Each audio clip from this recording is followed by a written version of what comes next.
Tengan todos muy buenas tardes. En nombre de la Universidad Privada del Valle y Acción Social, damos la cordial bienvenida a todos ustedes al segundo Foro Económico del Beni y Rueda de Negocios. Estamos en nuestra última jornada, en la etapa final de todo este evento académico que hemos tenido y donde hemos podido encontrarnos como venianos. A continuación, vamos a tener una temática muy importante sobre saneamiento descentralizados. Las expositoras son Carla Elías Moncada y Gabriela Orioste Landívar. Recibimos primero a Carla Elías Moncada. Un aplauso, por favor. Gracias. Gracias, muchísimas gracias. Es un honor participar en este evento tan prestigioso de su querida Trinidad. Hoy voy a hablar de lo que es el saneamiento alternativo y la planificación estratégica, que es muy importante para que nosotros podamos alcanzar los objetivos que nos hemos propuesto. Primero, ¿por qué es importante el saneamiento?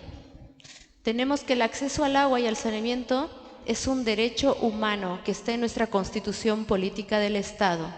Más del 80% de las aguas residuales de actividades humanas se vierte directamente a nuestros ecosistemas sin ningún tratamiento.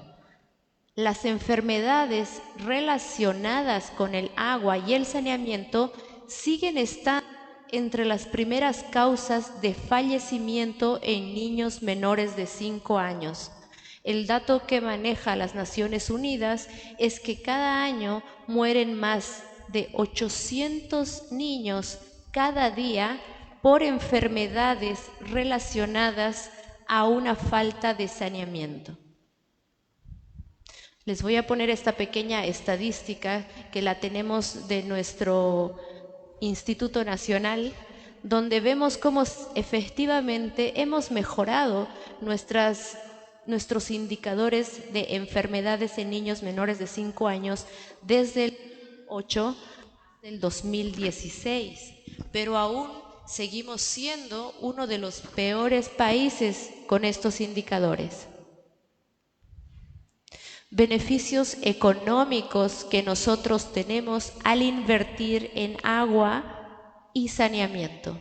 Primero, los beneficios económicos oscilan entre 3 y 34 dólares por cada dólar invertido en este sector, según estudios del Banco Mundial. Y si mejoramos el saneamiento básico, no solo mejoramos la salud de las personas, sino que mejoramos nuestra economía. Personas sanas trabajan sin interrupciones y gastan menos tiempo en curarse y menos dinero en medicamentos. Nosotros tenemos compromisos como nación hacia el mundo.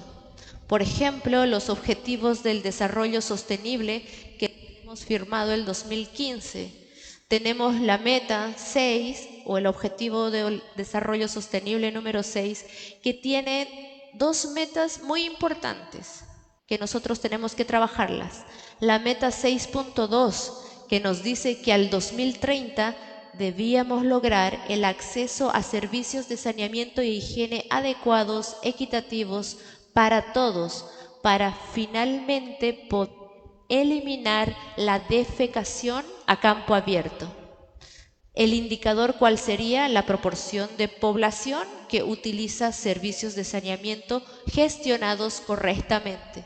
La meta 6.3 nos dice que al 2030 deberíamos reducir a la mitad el porcentaje de aguas residuales sin tratar y aumentar tanto el reciclado como la reutilización. ¿Cuál sería el indicador que nosotros tenemos que manejar?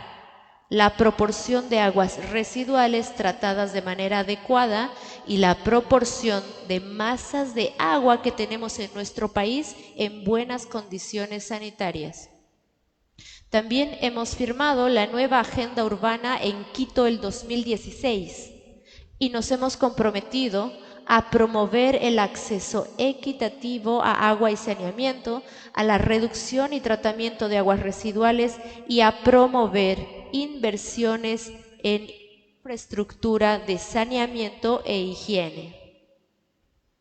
Nosotros como país tenemos la Ley 650, que ha sido promulgada el 2013, conocida como la Agenda Patriótica, y en nuestro Pilar 2 queríamos que para el 2025 haya una universalización de los servicios básicos.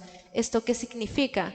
Que el 100% de los bolivianos deberían tener acceso a agua y saneamiento.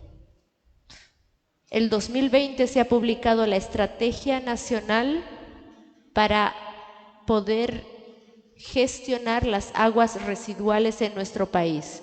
El Pilar 2 que nos decía que la gestión sostenible del servicio de aguas residuales y lodos. Todos los diseños de las PETAR deberían incluir necesariamente tratamientos para recibir lodos fecales domiciliarios, los famosos lodos que nosotros generamos en nuestros sistemas domiciliarios cuando no tenemos alcantarillado sanitario, que esa es una problemática muy fuerte acá en Trinidad. El 10% de la cobertura de saneamiento se hace a través de la gestión de saneamiento in situ y el 30% de los municipios deberían incorporar proyectos de tratamiento de agua residual en sus POAs. Ese era el Pilar 2 de la Estrategia Nacional para poder gestionar adecuadamente las aguas residuales en Bolivia. ¿Cuál es la situación actual en Bolivia? Primero, el 9,8% de la población aún defeca al aire libre. En las zonas rurales, este porcentaje aumenta al 30%. La cobertura de saneamiento alcanza solo al 56% en el área rural y al 80% del área urbana. Y estos porcentajes pueden disminuir más si nosotros analizamos los datos de nuestro último censo. Y finalmente, nos siguen persiguiendo las desigualdades en el debilitamiento de nuestras instituciones y en la deficiente sostenibilidad que nosotros tenemos de nuestros servicios básicos. En esta gráfica pueden ver cómo hemos ido mejorando en coberturas de agua y saneamiento, pero también podemos ver la desigualdad que hay. Hemos logrado porcentajes aceptables incluso a nivel mundial de coberturas de agua potable, pero nuestras coberturas de saneamiento son aún muy bajas. Y lo que quiero que les quede a todos muy en la mente es que el saneamiento básico está directamente relacionado con la salud pública. Cuando nosotros invertimos en saneamiento, invertimos en la salud de nuestra población. Disminuimos los índices de enfermedad y de muerte en niños menores de 5 años y mejoramos la productividad de toda nuestra población. Aquí tenemos otra imagen de cómo está nuestra cobertura de alcantarillado del 2012 al 2018. Lamentablemente el Beni es el departamento que menos cobertura tiene a nivel nacional. Con eso quiero que se den cuenta que es una problemática que la tienen que abordar ahora. Tenemos que empezar a trabajar en una gestión sostenible de estos recursos, porque no solo nos hace falta infraestructura, sino una adecuada administración. Voy a hablarles un poquito de las enfermedades de origen hídrico para que ustedes sepan cuál es la peligrosidad. Tenemos enfermedades que son transmitidas en el agua. Por ejemplo, el cólera, la fiebre tifoidea, que son muy comunes, especialmente la fiebre tifoidea en nuestra población. También tenemos las enfermedades con base que están originadas en el agua. Estas enfermedades que son originadas en el agua son causadas por organismos acuáticos que pasan parte de su ciclo vital en el agua y otra parte son parásitos intestinales, por ejemplo, la esquistosomiasis. Las causantes de estas enfermedades son una variedad de gusanos y tenias, donde nosotros los llamamos colectivamente helmintos. Y finalmente, aunque estas enfermedades normalmente no son mortales, sí impiden que las personas lleven una vida normal y mengua su capacidad en el trabajo. En los niños también se tiene datos que puede intervenir en su proceso de crecimiento y en el rendimiento escolar. Y finalmente, las enfermedades de origen vectorial significa que el agua alberga vectores que nos pueden causar enfermedades, como el mosquito. Y aquí este es también un elemento muy peligroso. Hemos visto que podemos tener epidemias de chikungunya, fiebre del Zika, dengue, y esto también está directamente relacionado con un déficit en la gestión de saneamiento que manejamos.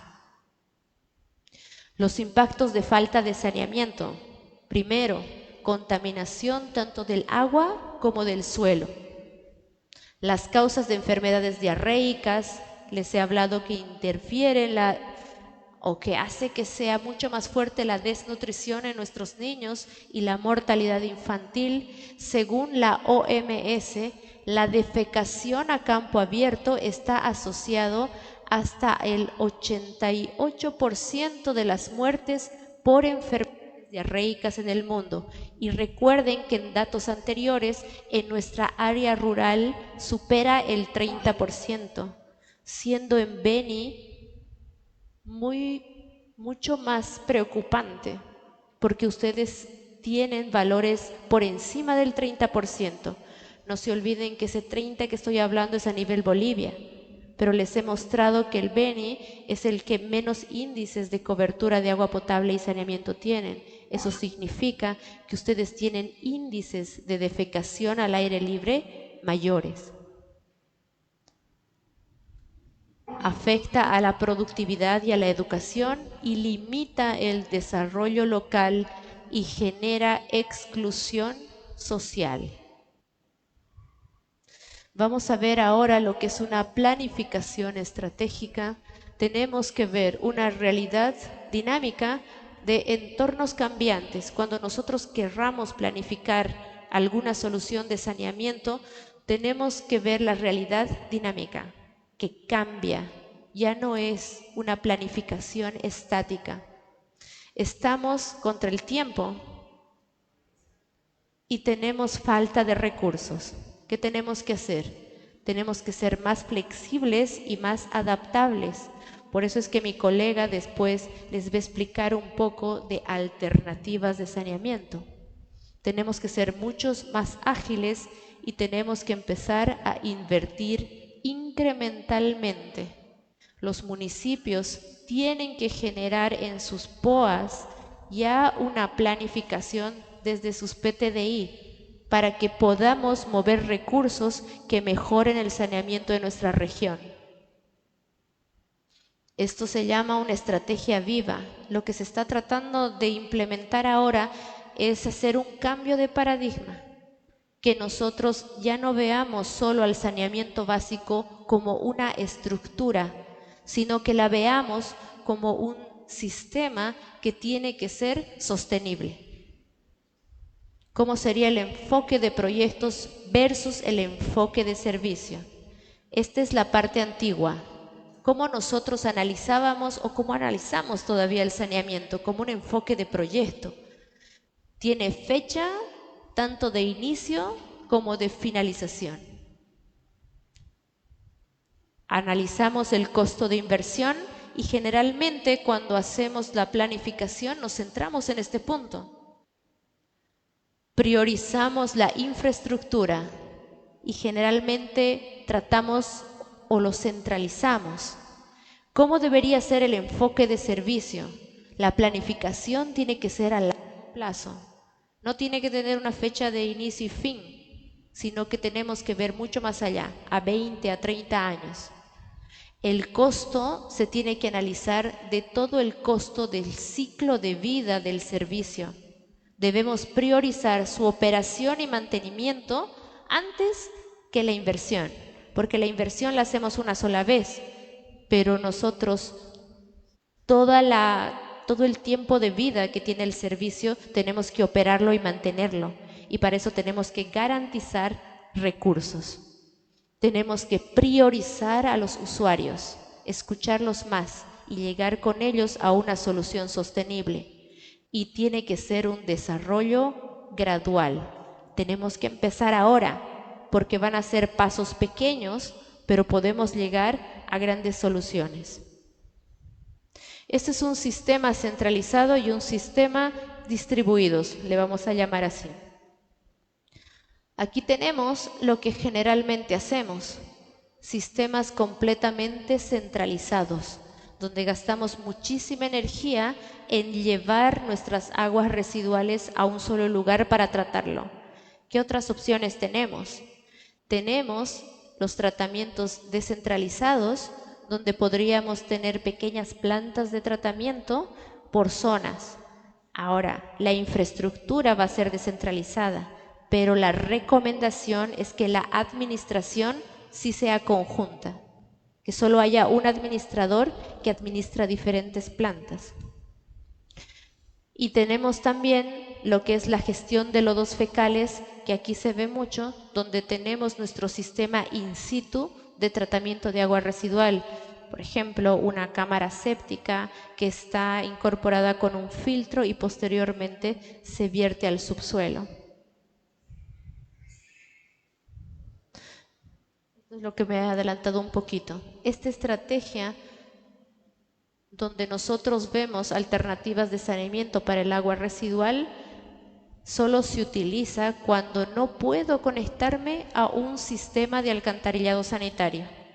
Y en el futuro debería poder hacerlo. Es como algo, vamos a llamarle de emergencia.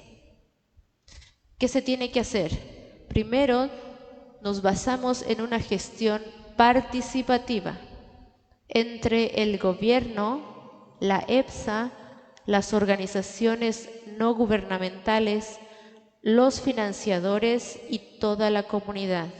A esto se refiere una buena gobernanza.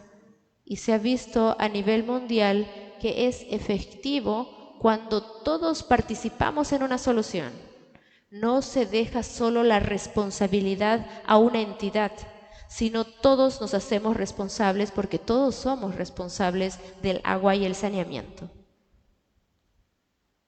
Esta es una comparación de costos que se ha hecho sobre un sistema de alcantarillado convencional, uno que tiene tanques y pozos sépticos, estos saneamientos ya individuales, y uno con plantas de tratamiento pero descentralizadas.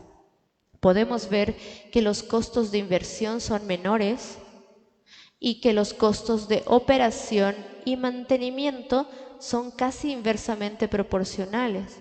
Si bien podemos tener un ahorro en la inversión inicial cuando centralizamos debido a la utilización de energía, después en la operación y el mantenimiento gastamos muchísimo más dinero.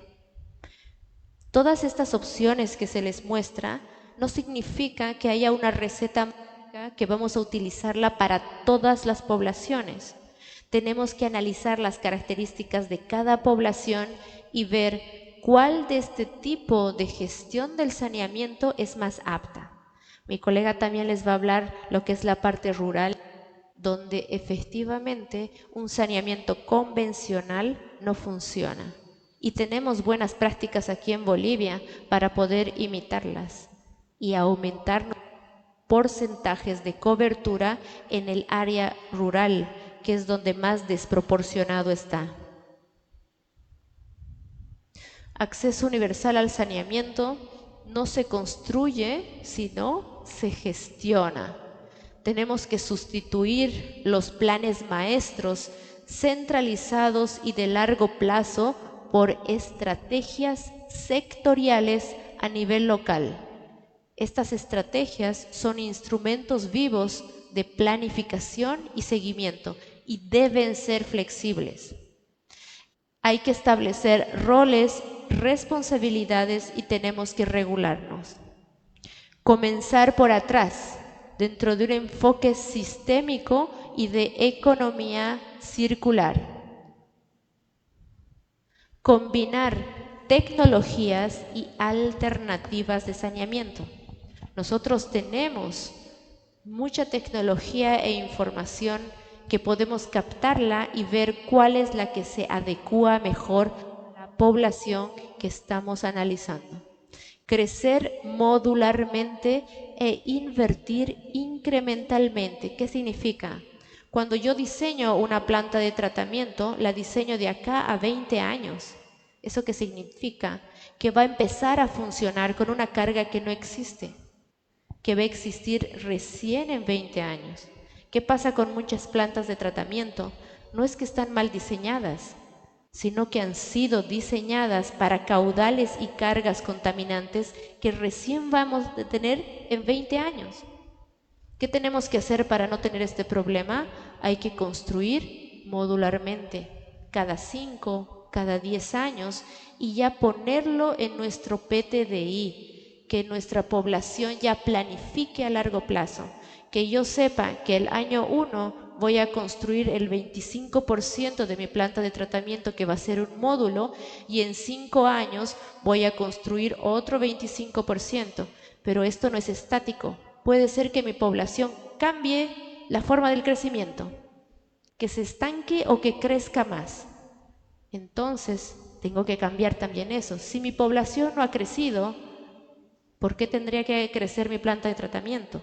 Y por otro lado, si el crecimiento de mi población se acelera, entonces podría construir 2 módulos más. ¿Eso que queremos? Nuestra gestión tiene que ser flexible y adaptativa. Uno de los errores que tenemos en la gestión es esta, que es muy rígida, y estamos construyendo plantas de tratamiento para poblaciones que no existen, porque esa población recién va a existir en 20 años y estamos gastando mucho dinero. Tenemos que implementar sistema de indicadores, aprender de los errores y ajustar modelos. Es muy importante trabajar en indicadores. ¿Por qué? Porque lo que no podemos medir, no lo podemos mejorar. Tenemos que centrarnos en eso, ver cómo van nuestros indicadores, cómo se mueven e ir mejorando continuamente. Muchísimas gracias por haberme escuchado. Ahora va a pasar mi colega Gabriela Urioste a explicarles un poquito de alternativas de sistemas de saneamiento que han tenido una buena aplicación aquí en Bolivia. Gracias.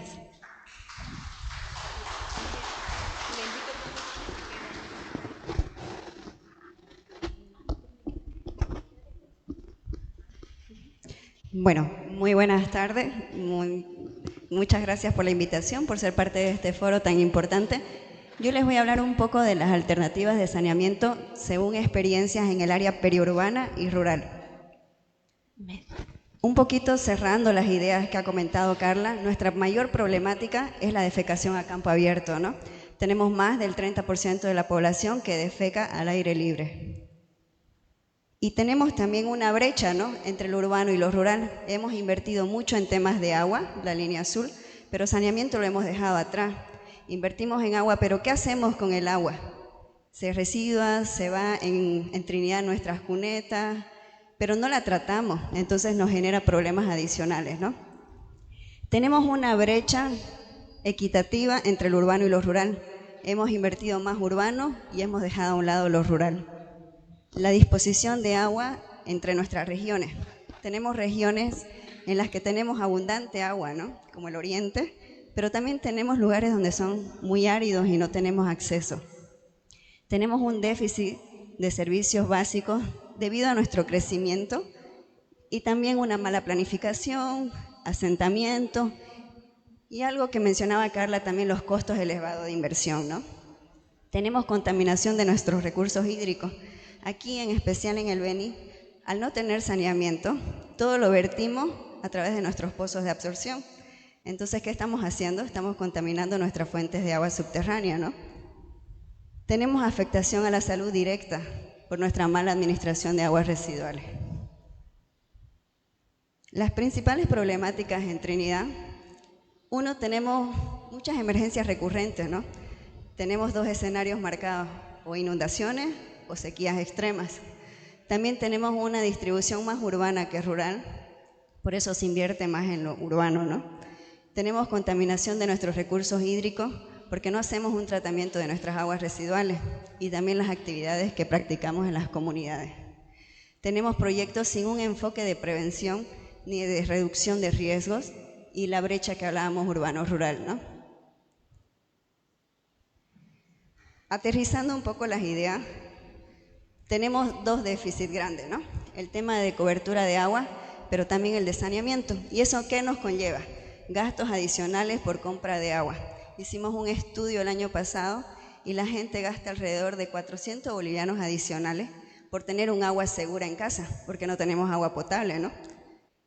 Y también nuestro mal manejo de las aguas residuales hace que contaminemos nuestras fuentes de agua, tanto las superficiales, nuestros ríos, lagos, como las subterráneas.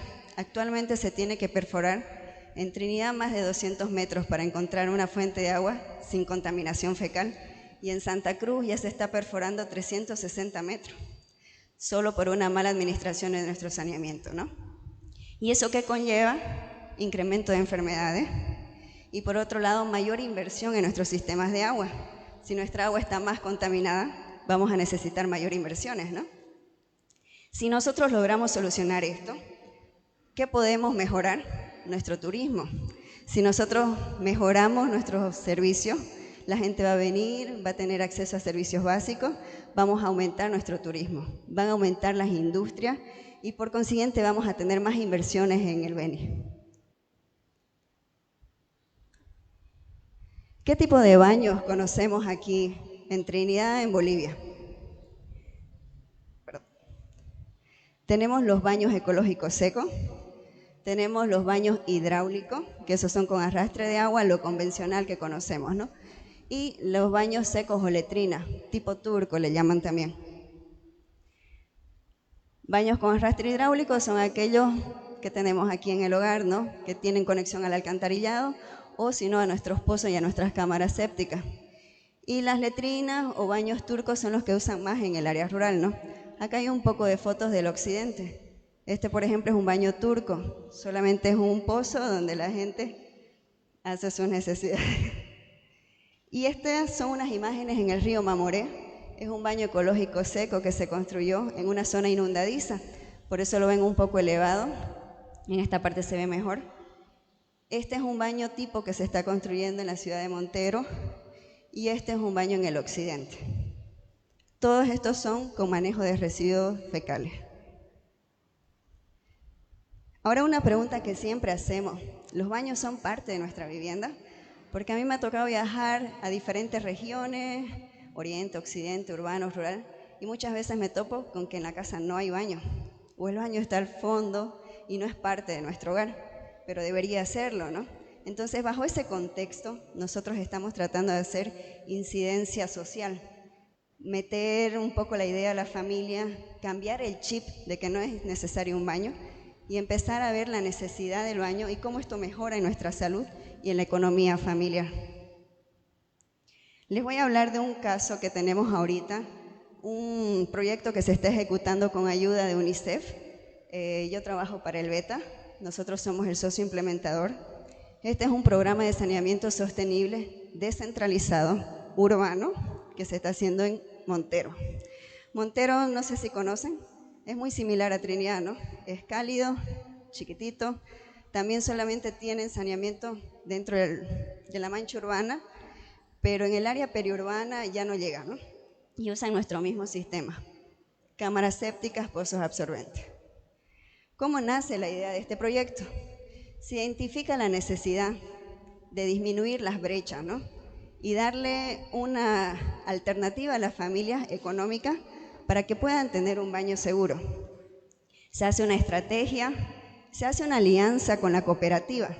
La alcaldía hace una alianza con la cooperativa que administra el servicio y se plantea esta solución de MOSAFA, que significa Módulo Sanitario Familiar, ¿Qué es lo que hace la cooperativa? Recoge los residuos, hace un tratamiento, lo convierte en abono y con eso cerramos el ciclo.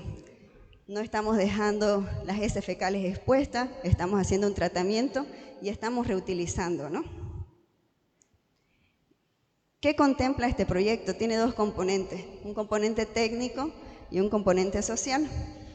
El componente técnico es todo lo que es infraestructura, ¿no? Les mostramos planos, les enseñamos a construir, pero lo más importante es el componente social, porque ahí es donde hacemos la incidencia en la familia. Estos baños son autoconstruidos, no lo financian, la misma familia es quien construye. Para tener un mejor control, lo que hemos hecho es hacerlo por hito.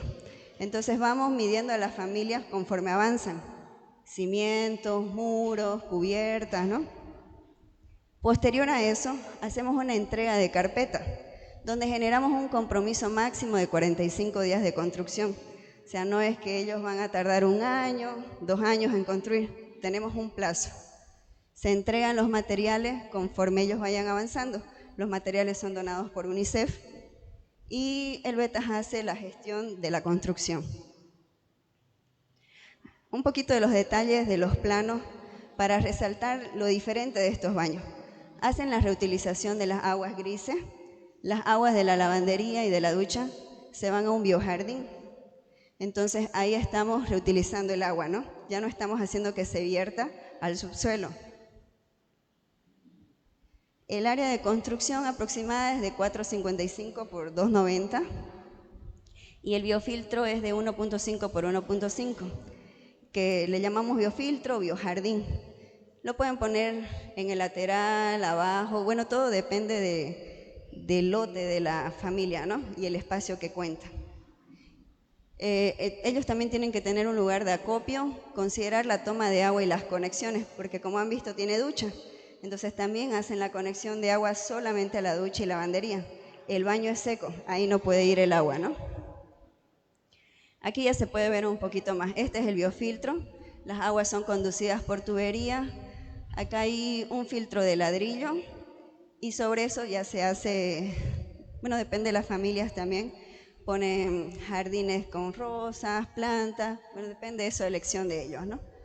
Tenemos este inodoro que separa las heces de la orina y un urinario para el uso de los hombres, ¿no?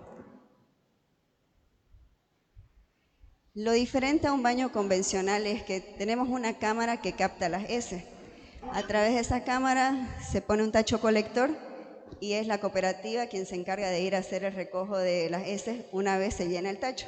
Generalmente se hace cada 2 meses y eso tiene un costo como de 40 bolivianos. Entonces no es elevado si lo vemos comparado con un costo de alcantarillado, ¿no? Tenemos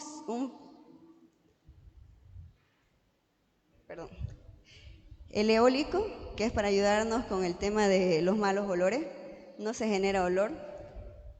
También tenemos el manejo de las orinas, que también van a otro biofiltro. Y eso nos hace manejo de heces, manejo de aguas residuales, estamos reutilizando, ¿no? Estamos aprovechando nuestros residuos, estamos dándole otra función. ¿Qué estamos haciendo para la durabilidad, sostenibilidad y escalabilidad de este proyecto? Lo primero es contextualizar nuestra acción. No podemos ir a poner un inodoro donde la gente no tiene costumbre de usarlo, ¿no? Por ejemplo, lo que le mostraba anteriormente, estos baños con una fosa, esos son en el occidente. En el occidente he visto que les ponen inodoro y se usa de gallinero, pero no lo usan en el baño, porque no tienen costumbre, ¿no? Entonces no podemos dar una solución sin conocer nuestro contexto. Después nos preparamos, hacemos la logística de entrega y lo más importante, el componente social, porque si no hay un acompañamiento social, no hay la apropiación del baño y no hay el cambio de comportamiento. Hacemos unas fichas de seguimiento donde ellos mismos se van evaluando, ellos mismos se van controlando y también de seguimiento social. Los acuerdos y compromisos, desde el alcalde va y visita también de los sociales, los 45 días están bajo notaría, entonces tampoco pueden fallar.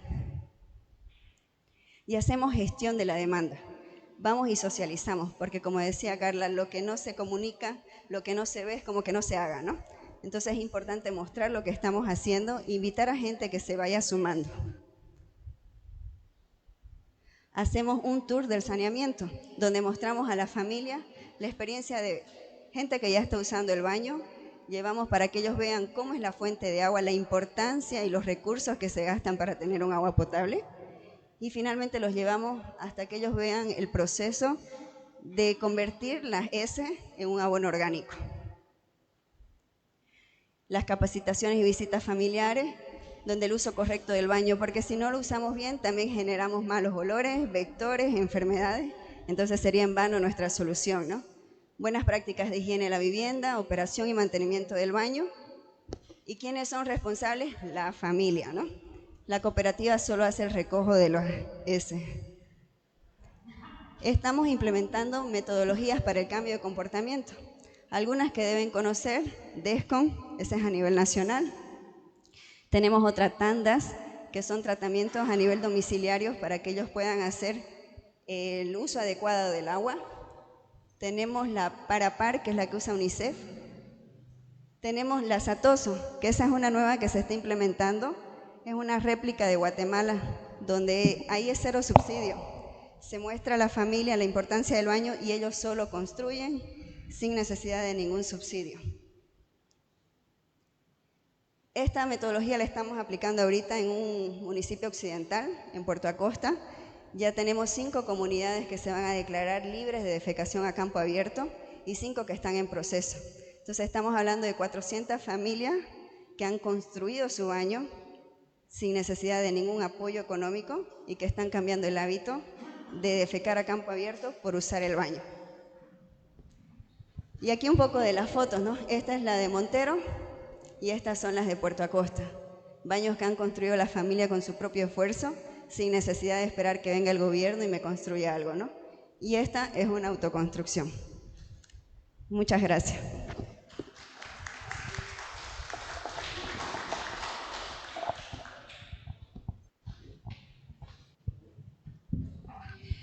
Muy bien, ha sido una muy buena exposición sobre el saneamiento descentralizado en Bolivia a cargo de Gabriela Urioste Landívar y Carla Elías Moncada. Vamos a abrir un pequeño espacio para las consultas del público si es que las hubiese. No sé si hay alguna consulta o comentario que quisieran hacer respecto a la temática.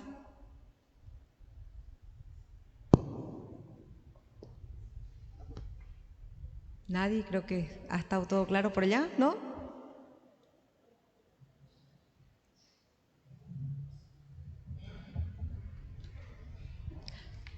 Creo que eso sería todo. No sé si quieren ustedes argumentar algo más. No, nada. Solo muy agradecidas por participar en este evento y esperamos que les hayamos sembrado un poco la semilla de cómo se puede administrar el agua y el saneamiento y que hay bastantes alternativas que tienen que estar adaptadas a nuestro entorno. Muchísimas gracias. Muchas gracias.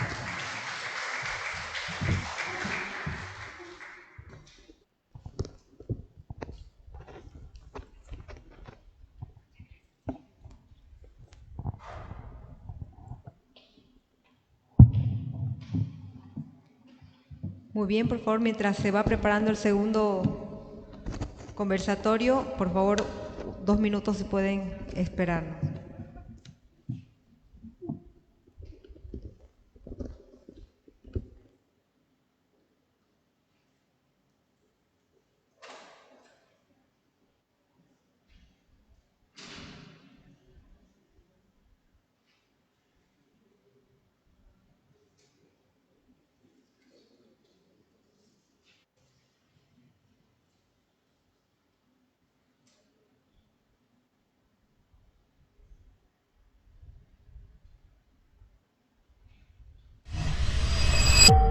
Se busca urgentemente arquitectos que construyan sueños y transformen realidades.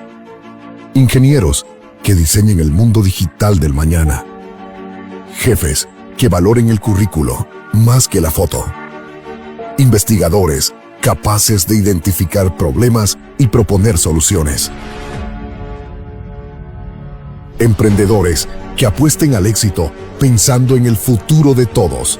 abogados dispuestos a defender los derechos humanos, líderes que creen una visión e inspiren confianza. Se requiere valentía, resistencia y un poco de locura. Capacidad para trabajar solo o en equipo. Las oficinas no siempre serán cómodas, pero valdrá la pena. Hay cosas que no se aprenden en la universidad, pero sí se aprenden en Univalle. Univalle, inspirando tu mejor versión. Y también pueden ir a dar una vuelta si quieren por el sector Se de los busca emprendedores en el lado urgentemente del garaje. arquitectos que construyan sueños y transformen realidades. Ingenieros que diseñen el mundo digital del mañana. Jefes que valoren el currículo más que la foto. Investigadores capaces de identificar problemas y proponer soluciones. Emprendedores que apuesten al éxito pensando en el futuro de todos. Abogados dispuestos a defender los derechos humanos. Líderes que creen una visión e inspiren confianza.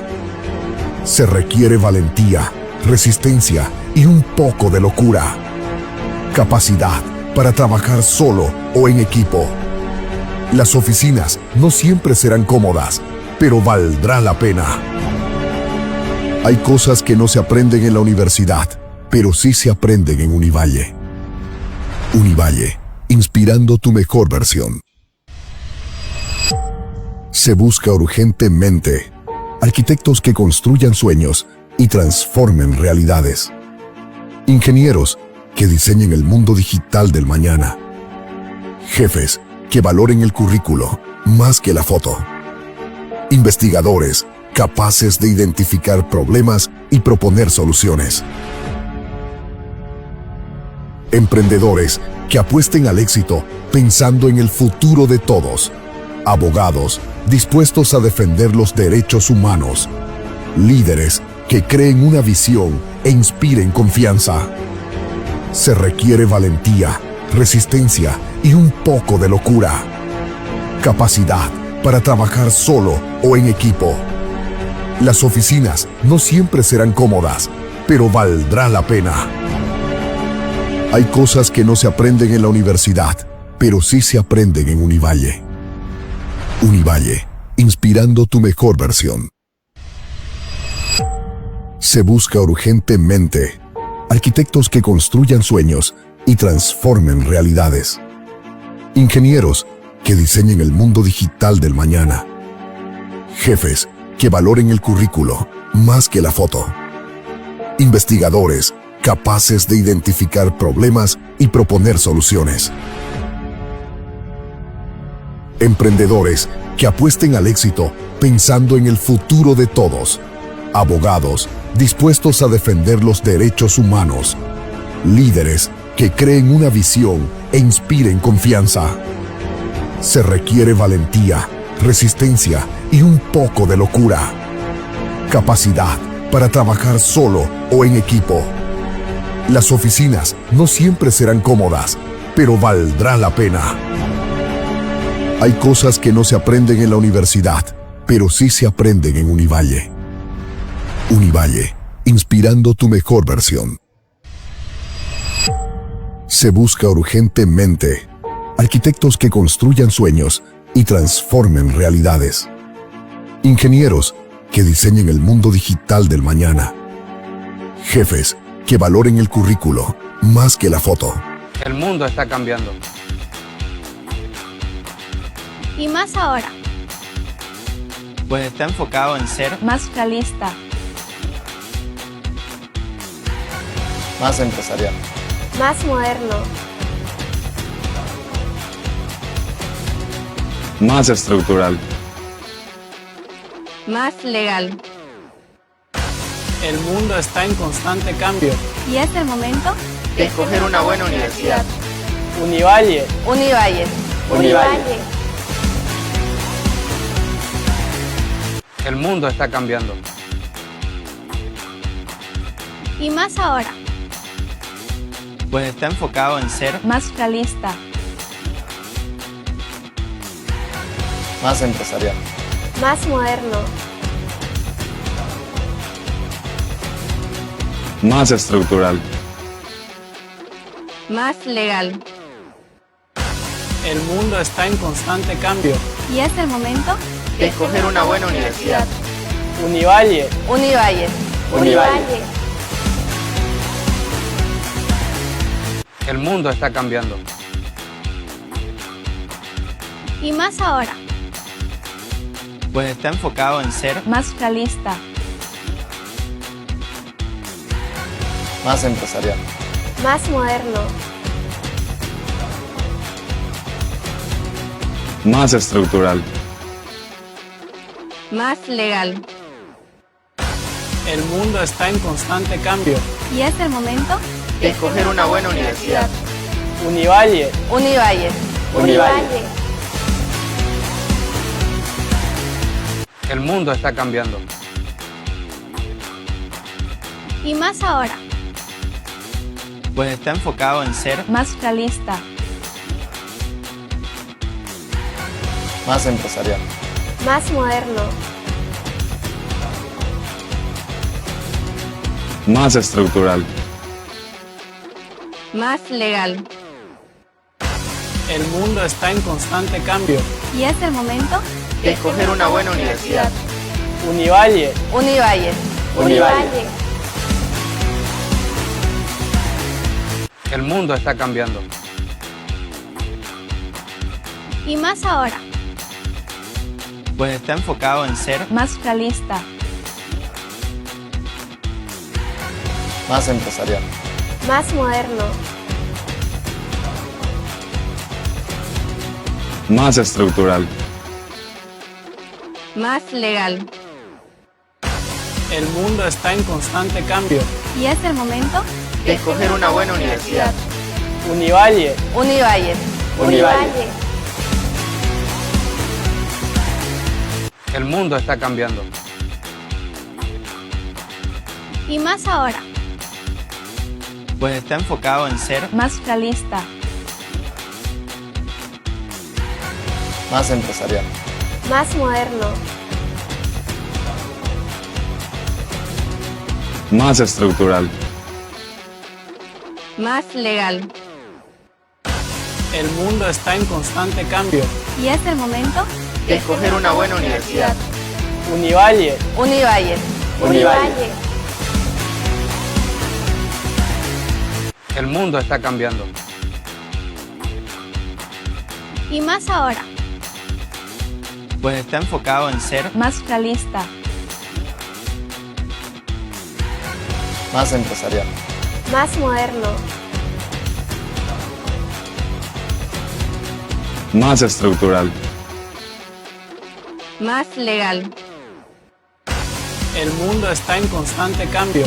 Y es el momento de escoger una buena universidad. Univalle, Univalle. Univalle. El mundo está cambiando. Y más ahora. Pues está enfocado en ser Más realista. Más empresarial. Más moderno. Más estructural. Más legal. el mundo está en constante cambio. Y es el momento de escoger una buena universidad. Univalle, Univalle. Univalle. El mundo está cambiando. Y más ahora. Pues está enfocado en ser Más realista. Más empresarial. Más moderno. Más estructural. Más legal.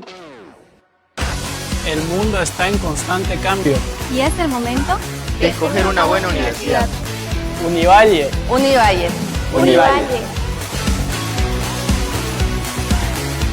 El mundo está cambiando. Y más ahora. Pues está enfocado en ser Más realista. Más empresarial. Más moderno. Más estructural.